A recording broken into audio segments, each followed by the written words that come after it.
Bonjour, mesdames, mesdemoiselles, messieurs, bonjour, Nabilaï Kamara, depuis Bruxelles, cher compatriote guinéen.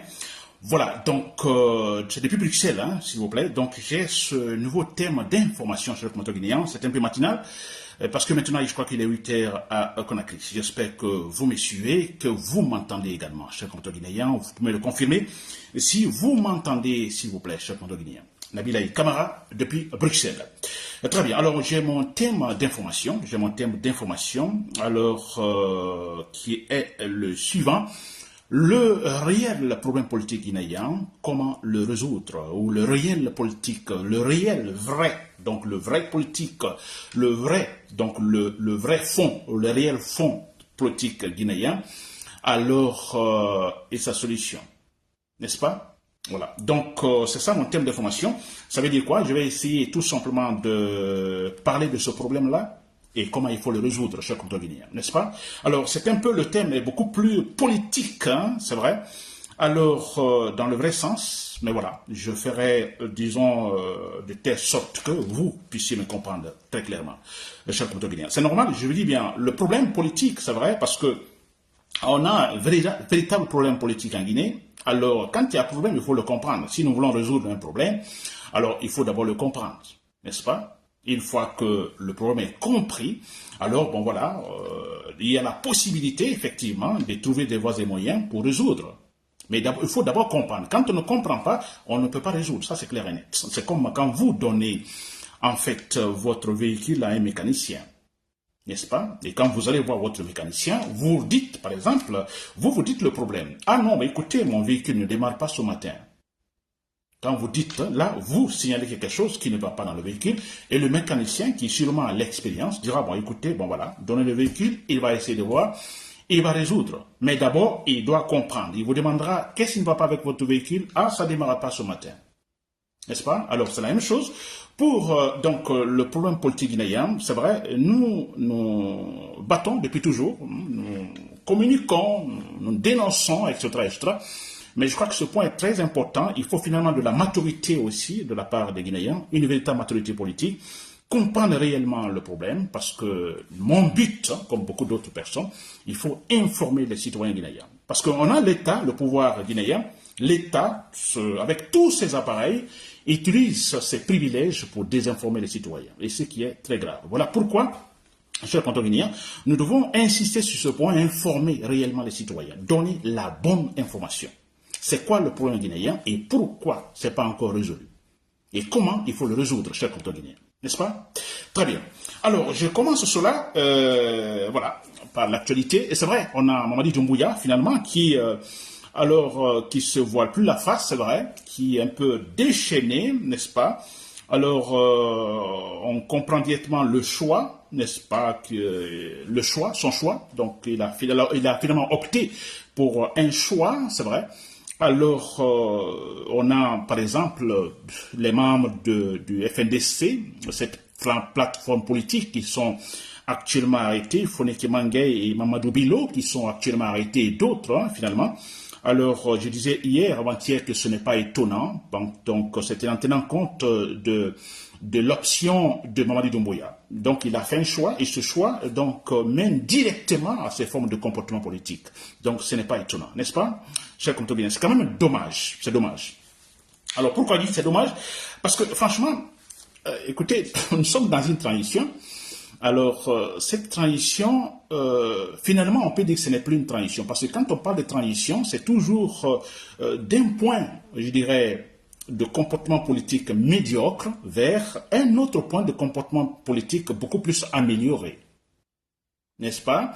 Je pense, par exemple, il y a eu des transitions, disons, au niveau, en fait, je dirais, général, pour ceux qui ont suivi ça, dans les écoles, par exemple, on parle de la transition du féodalisme vers le capitalisme, non? N'est-ce pas? Il y a un changement ou de la transition disons, du socialisme vers la démocratie. Oui, il y a toujours, vous voyez, des étapes. N'est-ce pas? Et c'est dommage que nous, chez nous, en Guinée, on parle de la transition. Cette transition, moi je dis, il ne faut pas l'appeler transition.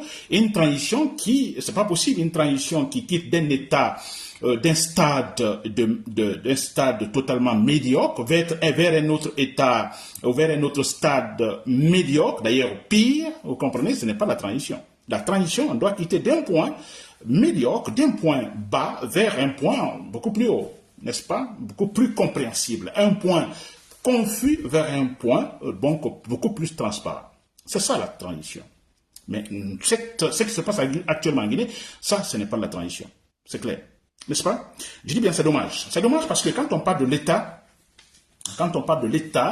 l'État, comme définition, c'est une forme d'organisation. Non? Je me limite là. C'est une forme d'organisation, l'État. Alors, dans ça, il y a ce qu'on appelle organisation, il y a organiser une société. Alors, quand on parle d'organiser déjà, alors l'idée est claire, c'est que, bon là, il y a une certaine volonté de bien faire les choses. On organise, on met chaque chose à sa place. Il n'y a pas le hasard dans les actions. On ne fait pas les choses à tâtons. Vous comprenez, chers compatriotes guinéens. Donc, en fait, tout est, voilà, bien réfléchi. Hein? On structure les choses. Et quand on parle de structure, c'est qu'il y a un travail intelligent dedans. On veut que chaque chose soit à sa place. N'est-ce pas? C'est ça, organiser. L'organisation. Donc, l'État, vous comprenez, vous avez l'idée, l'État, une forme d'organisation qui va essayer, en fait, de permettre aux Guinéens d'atteindre leur objectif, mais en procédant ainsi, n'est-ce pas? En mettant des actes intelligents, en mettant des institutions bien structurées. C'est ça l'État, chers compatriotes guinéens. N'est-ce pas? Vous comprenez? Alors, cet État-là, alors, il faut le dire, c'est pas facile pour l'État, dans son état pur, d'atteindre en fait ses objectifs. Parce que la société, composée des êtres humains, alors nous sommes sensibles. Nous ne sommes pas des êtres insensibles, nous ne sommes pas par exemple des papiers ou des cailloux, n'est-ce pas? Nous sommes sensibles. Les êtres humains sont sensibles, nous réagissons. Alors, si c'était par exemple des cailloux et des feuilles, non, qui ne réagissent pas. Mais l'État doit organiser des êtres humains qui sont sensibles. Donc, c'est compliqué, c'est difficile. N'est-ce pas? Et pour cela, d'ailleurs, que l'État, dans son état, l'État en soi comme forme d'organisation, dans son état pur, sans faire appel à d'autres organisations, je dirais, préalablement établies, n'est-ce pas? Ce sera difficile pour l'État de résoudre son problème. Très difficile. Par exemple, je dis, quand je parle d'autres formes d'organisation préétablies ou préconçues, par exemple la démocratie, c'est une forme d'organisation préétablie. Moi, je dirais comme une sorte de prêt-à-porter. C'est déjà fait, c'est déjà conçu, ça et là. L'État l'utilise pour améliorer son travail. N'est-ce pas? C'est pas seulement la démocratie. On a eu dans les temps ce qu'on appelle ici le marxisme, n'est-ce pas? Il y a eu le léninisme, il y a eu le fascisme, il y a, voilà. Maintenant, on parle, ou plutôt le royaume, par exemple. Hein? Ce sont des formes d'organisation, moi je dirais, préconçues, n'est-ce pas? Et l'État va les utiliser pour, finalement, en fait, atteindre ses objectifs, très clairement. Vous voyez? Alors, je donne un exemple, hein, une sorte de figuration, une figure que je vais donner. Par exemple, nous prenons le téléphone. Je prends mon téléphone. Je prends par exemple un téléphone, hein, cette tablette. N'est-ce pas? Alors, je me fixe un objectif en utilisant cette tablette, disons, de télécharger de la musique. N'est-ce pas? Cette tablette, le smartphone. Je dois télécharger de la musique.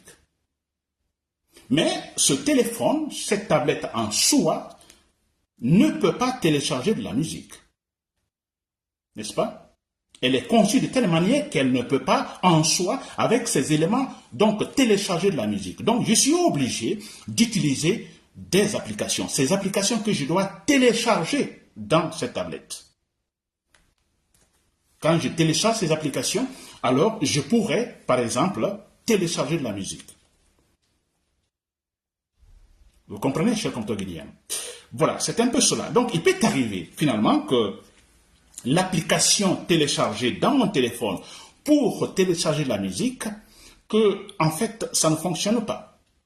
Ça ne fonctionne pas, soit parce que l'application, je ne sais pas l'utiliser, je ne la comprends pas bien, vous comprenez, ça c'est un, ou soit l'application, elle est bonne, mais donc dans mon téléphone, il faut un travail donc préalable, c'est-à-dire un problème de place. Il n'y a pas assez de place, donc il faut des fichiers, il y a des fichiers inutiles qu'il faut en fait supprimer pour que mon application, l'application que je place pour télécharger de la musique puisse fonctionner réellement.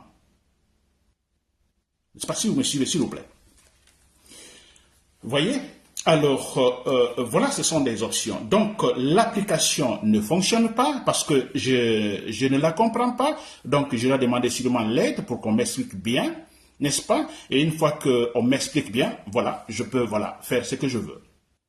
Ou bien l'application, elle fonctionne bien, mais le problème avec mon téléphone, la tablette, il n'y a pas assez de place, n'est-ce pas? Donc il faut supprimer des fichiers pour que je puisse avoir la place et télécharger l'application, n'est-ce pas? Voilà. Ou l'application, elle n'est pas bonne du tout. Oui, elle n'est pas bonne, c'est-à-dire que je comprends mieux donc la technique qu'il faut pour télécharger une application, je comprends mieux mon téléphone que voilà, problème de place, je peux supprimer celui-ci, mais c'est que l'application ne fonctionne pas là, je change l'application, je cherche une autre application, n'est-ce pas? C'est un peu comme ça l'État, chers compatriotes guinéens. L'État et la démocratie, l'État et les autres formes d'organisation politique, que moi j'appelle ici, ce sont de prêt à former, plutôt prêt à porter. N'est-ce pas? L'État va utiliser en fait ces prêt à former et prêt à porter ou ces formes d'institutions politiques préconçues pour l'aider à travailler, à mieux organiser sa société. On a vu antérieurement des pays qui avaient opté, des États dans le monde, beaucoup de pays qui ont opté pour, par exemple, le stalinisme, en Union soviétique, par exemple, qui avaient choisi le stalinisme, donc une forme d'organisation préconçue, c'est-à-dire tout est déjà fait, vous prenez cette forme d'organisation politique préconçue, vous, en fait, l'appliquez dans votre État, permettant à l'État de mieux organiser cette société composée des êtres humains sensibles. N'est-ce pas? Alors, finalement, dans ces pays, par exemple, ça n'a pas fonctionné. Le stalinisme, finalement, ne pouvait plus fonctionner. Ou le fascisme ne pouvait plus continuer. N'est-ce pas? Même le royaume, ça ne pouvait plus continuer. Vous comprenez? Alors, il fallait finalement opter pour autre forme d'organisation politique préconçue. Et aujourd'hui, la majorité des pays aujourd'hui ont opté effectivement pour la démocratie. Vous comprenez, chers compatriotes guinéens? C'est cela. L'État en soi, dans son état pur, donc aura assez de problèmes pour organiser la société. Et c'est pourquoi nous disons, optons pour une autre forme d'organisation préconçue, telle la démocratie. N'est-ce pas? Très bien. J'espère que vous m'avez compris là. N'est-ce pas? Avec cette figure que j'ai donnée, le téléphone, le smartphone et les applications, l'État et les formes d'organisation politique préconçues. Alors, le problème maintenant en Guinée, c'est quoi? Depuis toujours d'ailleurs, Sékou Touré, Lansana Conté, Dadis Camara, Alpha Condé et maintenant avec Madi Doumbouya, c'est dommage, mais voilà, c'est la réalité. Alors, ils ont choisi, en fait, ils sont à la tête de l'État, l'État qui doit organiser la Guinée, mais en fait, ils ont préféré utiliser l'État dans son état pur, sans l'aide, sans des autres formes d'organisation politique préconçues. N'est-ce pas? Je prends par exemple Sékou Touré. Si Sékou Touré a fait un choix concernant la forme d'organisation, je dirais, politique préconçue, le socialisme populiste, ça oui. Mais le problème, c'est qu'en même temps, Sékou Touré parlait d'autres formes d'organisation politique, la démocratie, en disant que la Guinée est une démocratie, ce qui n'était pas vrai. N'est-ce pas? C'est comme si vous utilisez en fait votre smartphone, le téléphone, vous prenez votre téléphone, vous voulez télécharger de la musique, vous téléchargez une application, L'application, elle est bonne, c'est vrai, elle est très bonne. Vous l'installez dans votre téléphone, mais finalement, vous, en fait, ne l'utilisez pas. Vous vous dites non, à travers mon téléphone même, en fait, je dirais, les éléments de mon téléphone, c'est à partir de ces éléments que je vais faire le téléchargement de la musique. Vous ne faites pas cas à l'application qui doit réellement télécharger de la musique. Mais oui, pourquoi vous ne voulez pas l'utiliser l'application? Parce que vous vous dites, ça a un coût, ça coûte cher l'application. Alors vous vous dites, ok, vous prenez l'application, c'est sur votre téléphone, mais vous ne l'utilisez pas. Vous utilisez les éléments de votre téléphone qui sont pourtant incapables de télécharger de la musique. Et c'est ce que la Guinée a fait depuis. Avec Sékou Touré, on dit, ah, la Guinée c'est une démocratie. N'est-ce pas? Mais au fond, non, c'était à l'apparence. Au fond, non. Au fond, Sékou Touré a utilisé l'État dans son état pur pour organiser la Guinée. Ce qui est difficile parce que, comme je viens de le dire, la population guinéenne, en fait, la société, c'est des êtres humains sensibles, donc difficiles. Et voilà, Sékou Touré a plutôt passé par la méthode forte, la dictature finalement, et imposé son idéal. Sékou Touré seulement ne l'a pas fait. Lansana Conté. Lansana Conté, bien sûr, on peut dire qu'il est le père de libéralisme politique en Guinée, c'est vrai, c'est avec son coup d'État, même si quelque part on peut dire, bon, il n'avait pas de choix, n'est-ce pas?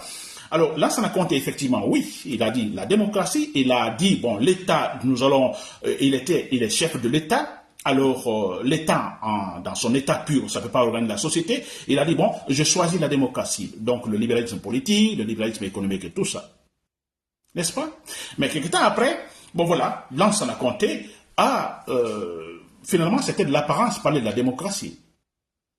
Il n'utilisait pas les éléments, disons, de cette forme d'organisation préconçue. N'est-ce pas? Il a acheté le prêt-à-porter, mais sans l'utiliser, il continue à utiliser, donc, voilà, l'habillement, disons, local, qui n'est pas, en fait, mieux placé pour organiser la société, qui n'a pas de force pour organiser la société. N'est-ce pas? Donc Lansana Conté parlait de la démocratie, mais c'était à l'apparence. Finalement, il a aussi opté pour, disons, l'utilisation de l'État dans son état pur. Et dans son état pur, ça veut dire quoi? Bon, écoutez, face aux citoyens, aux êtres humains sensibles, bon, écoutez, la force physique a été utilisée, les mensonges utilisés, la propagande utilisée par Lansana Conté. C'est cela. Vous voyez? Donc tout ça, la trahison. Se mentir à soi-même, c'est ce qu'on a fait, Lansana Conté. Alors, on a vu Dadis Camara, bon, c'est la même chose, hein, c'était un départ, mais bon, voilà, on voyait que Dadis aussi voudrait plutôt l'utilisation de l'État dans son état pur, sans les formes d'organisation politique préconçues. N'est-ce pas? Alors, il y a eu Alpha Condé. Alpha Condé, c'est la même chose, l'apparence, la démocratie, mais au fond, il a préféré, il a opté pour l'État dans son état pur. Et là, qui ne peut pas organiser la société guinéenne. Ça, c'est clair. Soit, vous voulez organiser la société, mais en ce moment, en utilisant, parce que l'État dans son état pur, mais écoutez, c'est de la brutalité, parce qu'il n'a pas les moyens, l'État seul n'a pas les moyens d'organiser la société sans ces formes d'organisation politique préconçues. Ça, c'est clair. N'est-ce pas? Bon, voilà. Et Mamadi Doumbouya, voilà, malheureusement, lui qui vient d'arriver, alors, voilà, nous constatons très clairement, mais ça, c'est clair, ça ne se cache même pas, ça se voit tout de suite, il opte pour l'État, pour organiser la société guinéenne avec l'État, donc l'État dans son état pur, sans, en fait, l'aide des formes d'organisation politique préconçues. Hein, nous nous battons actuellement pour que Mamadi Doumbouya opte pour une forme d'organisation politique, c'est-à-dire la démocratie, pour pouvoir mieux organiser la société guinéenne. Mais non, malheureusement, vous voyez, 3 années déjà, presque 3 années, bon voilà, il y a un refus. Donc, nous voyons Mamadi Doumbouya, l'idéal, c'est utiliser cette forme donc, de gouvernance, appeler l'État dans son état pur, cher peuple guinéen. Ce qui crée des problèmes. Alors, les conséquences, c'est quoi, Mamadi Doumbouya? Maintenant, nous voyons comme il opte, ça c'est clair. On ne peut pas dire qu'il veut, il se prépare pour, disons, adopter, par exemple, une structure politique préconçue. La démocratie, par exemple, non. Presque 3 années, aucun acte n'est placé pour atteindre cet objectif-là. Aucun. D'abord, la Constitution, par exemple, ils disent à tout moment que la Constitution a été élaborée, mais jusque maintenant, absolument rien. Et là, c'est fondamental, la Constitution. Donc, rien ne nous montre ici qu'il veut effectivement une application, n'est-ce pas, pour notre téléphone capable de télécharger de la musique. Non, il veut plutôt compter sur son téléphone pour télécharger, son téléphone qui va télécharger de la musique sans les applications. Et le téléphone en soi n'est pas capable de télécharger de la musique. La Guinée en soi, l'état politique guinéen en soi ne peut pas résoudre le problème guinéen. N'est-ce pas? Alors, qu'est-ce qu'il opte finalement? Pourquoi? Pour effectivement la non-conviction, c'est-à-dire il va diriger la Guinée sans convaincre les Guinéens, sans aucune conviction. Et là, les conséquences, vous savez. Alors, il est question d'abord d'utiliser des mensonges, c'est cela, des mensonges, de la propagande, de la démagogie, l'orgueil aidant, vous comprenez, de la force physique. Oui, c'est vrai. Et non la conviction, c'est-à-dire convaincre les Guinéens. Alors, convaincre les Guinéens, ça signifie quoi? Bon, on a voilà, une bonne majorité des Guinéens qui s'asseyent autour de la table, qui essayent de voir le problème, comprendre le problème, essayer tout simplement de travailler sur des points de différence et finalement trouver un point commun et travailler. Non, ce n'est pas ça. Et finalement, qu'est-ce qui se passe, cher compatriotes? Ce qui est très grave, regrettable, c'est vrai, c'est que Mamadou Doumbouya, voilà, pour ce complexe d'infériorité, parce que là, il faut le dire, que je l'ai dit depuis le départ, il y a un problème de complexe d'infériorité chez tous ces présidents guinéens. Alors, quand je parle de complexe d'infériorité, c'est quoi? Alors, avoir le complexe d'infériorité, c'est que vous avez, il y a ce sentiment de se sentir inférieur face à certaines situations. N'est-ce pas? Alors, un président, comme on parle de président, un président qui a le complexe d'infériorité, alors, il ne veut pas de critiques, il ne veut pas qu'on signale ses points faibles, n'est-ce pas? Il veut toujours rester dans ce degré, le plus haut degré, je dirais, parlant de l'administration, le plus haut degré de la considération humaine. Parce qu'en Guinée, par exemple, quand quelqu'un est ministre et président, bon Dieu, il se voit différent, il n'est plus comme les autres. C'est fini, même s'il n'est plus ministre, donc il est déjà à la retraite. Ça me rappelle un professeur de philosophie en Guinée qui me disait cela. Actuellement, il est professeur de philosophie dans une université à Chicago, professeur de philosophie africaine à Chicago, n'est-ce pas? Je ne vais pas citer son nom. Alors, il était en Guinée à un moment donné, au temps de Lansana Conté, il est arrivé, il travaillait au ministère de l'Éducation.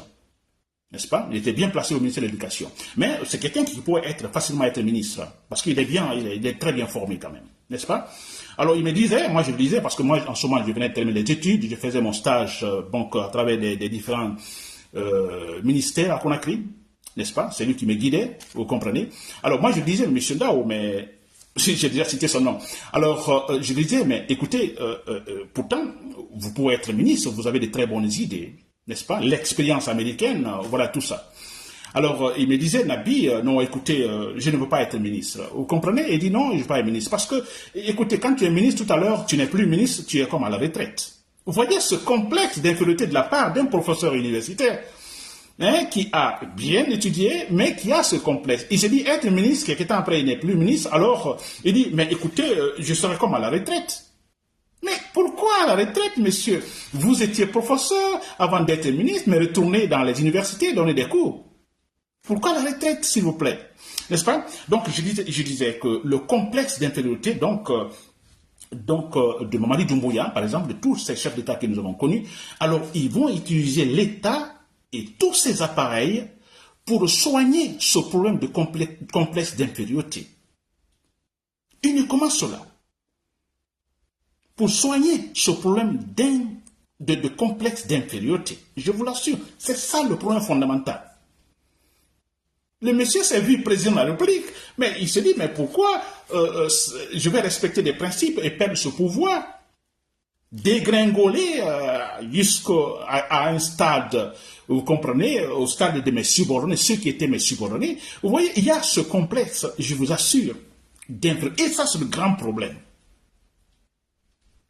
Quand je parlais tout à l'heure du problème, dans mon thème, le problème fondamental, mais c'est cela, je vous assure.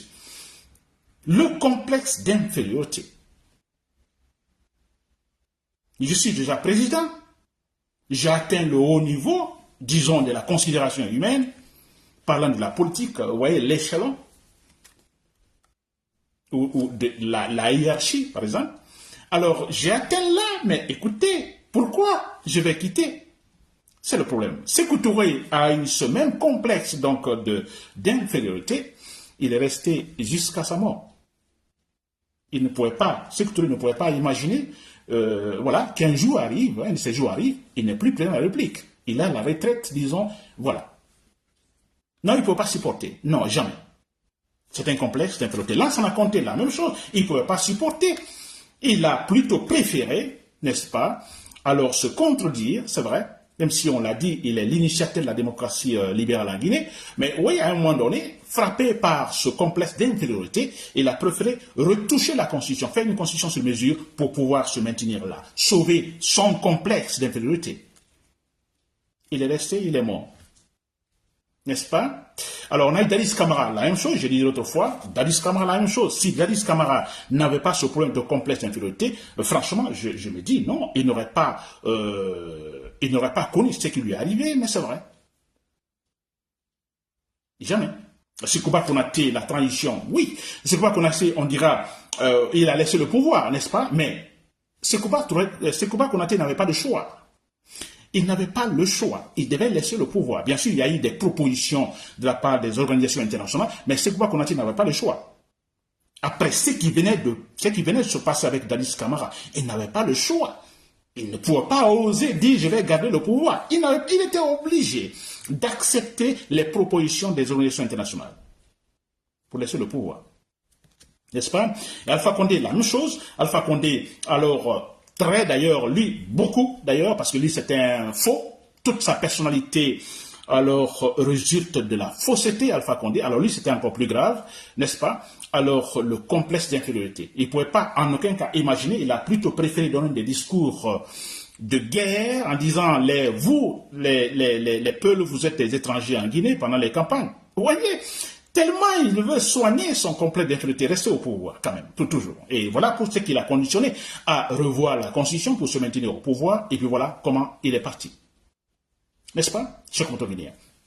Mamadi Doumbouya, la même chose. Mamadi Doumbouya pouvait, quand il venait de prendre le pouvoir, être beaucoup plus simple, très proactif, pas se compliquer la vie. Je vous dis, sans se compliquer la vie, ne pas avoir ce complexe d'infériorité, organiser les choses, se retirer. Non. Finalement, il n'a pas accepté ce complexe d'infériorité aidant. Voilà ce qui va continuer. Lui aussi, il va se battre en utilisant tous les appareils de l'État, toutes les institutions de l'État pour soigner son complexe d'infériorité. S'il faut, il va tuer, il va massacrer les citoyens. Tout ça pourquoi? Pour soigner son complexe d'infériorité, chers compatriotes guinéens. Arrêtons d'être complexés, chers compatriotes guinéens. Ça ne nous arrange pas. C'était Nabil Kamara depuis Bruxelles, mais quand je dis complexe d'infériorité, quelle est la solution? Quelle solution? Le problème est signalé. Quelle est la solution? La solution, là, je ne vais pas être long là-dessus parce que je le dis à tout moment. Que faut-il faire face à un président qui souffre d'un complexe d'infériorité? Que faut-il faire face à un président qui utilise tous les appareils de l'État pour seulement sauver son complexe d'infériorité? Que faut-il faire, chers compatriotes guinéens? Vous avez sûrement votre réponse. Moi, ma réponse est très claire et je vous le dis, on n'a pas besoin d'aller s'asseoir dans une classe de sciences politiques pour le dire, le prévoir et l'expliquer rationnellement. Parce qu'on ne peut pas le convaincre, Mamadi Doumbouya. On ne peut pas le convaincre, dire, bon, comment? Lansana Conté, on ne peut pas le convaincre. Il a préféré rester jusqu'à sa mort. N'est-ce pas? Dadis Camara, la même chose. Sékouba Konaté, la même chose. Alpha Condé, la même chose. Alpha Condé, que voulez-vous?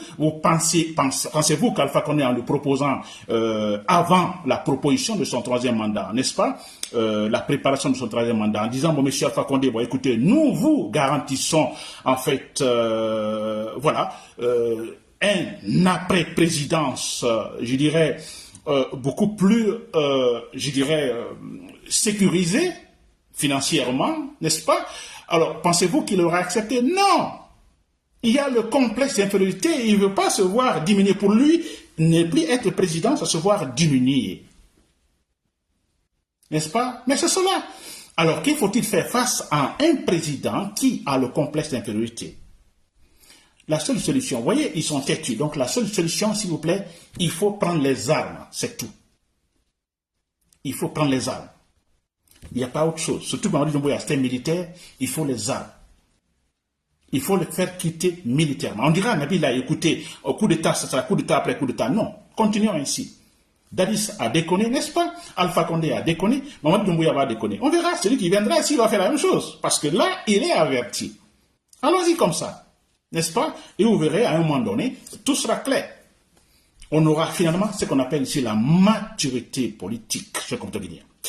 Donc, la solution, le problème, je l'ai expliqué, la solution, il faut prendre les armes. De toute façon, moi je dis les armes parce que un soulèvement populaire des civils, bon écoutez, nous sommes face aux barbares, donc c'est un massacre, n'est-ce pas? Je préfère donc un soulèvement dans l'armée ou de toute façon des options sporadiques, je vous assure, c'est cela la solution, tuer Mamadi Doumbouya. Je le dis bien, le tuer. Pourquoi ne pas le dire? Parce qu'il est en train de tuer les gens, massacrer les gens. Et regardez Foné Kemangue et Mamadou Bilo qui sont arrêtés, ils sont torturés.